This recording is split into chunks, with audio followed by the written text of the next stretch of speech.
પાટણ નગરપાલિકામાં હમણાં છેલ્લા કેટલાક સમયથી ચીફ ઓફિસર અને સત્તાધારી પક્ષના અમુક આંગળીના વેઢે ગણાય તેટલા સભ્યો વચ્ચે ગજગ્રાહ વધતો જાય છે। તેમાં આજે નગરપાલિકાના કારોબારી ચેરમેન મુકેશ પટેલની આજની અને આ ટર્મની લગભગ છેલ્લી કારોબારીની બેઠક હતી।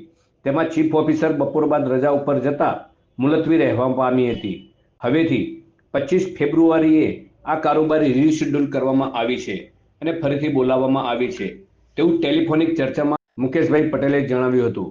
પરંતુ તેઓ ફરીથી થોડા આક્રમક બનીને પોતાની અને ચીફ ઓફિસર વચ્ચેના મતભેદને મીડિયા સામે લાવવામાં સફળ રહ્યા હતા।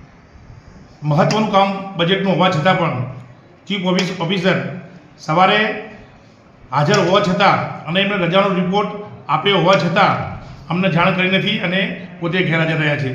આર્થિક નુકસાન પણ નગરપાલિકાને પડેલું છે અને આ ચીફ ઓફિસર પોતાની મનમાની કરી અને ત્યારે હાજર રહેવું ત્યારે રહે, ના રહેવું ના રહે, એમની મરજી મુજબ આજે આ કારોબારી અમારે મુલતવી રાખવી પડી અને બુધવારે 25 તારીખે આ કારોબારી અમે 4 વાગે બોલાવી છે। જે હાજર નથી રહ્યા અને જાણ કારોબારી નથી કરી એ અમે ઉપર RCM ઉપર રજૂઆત કરવાના છીએ।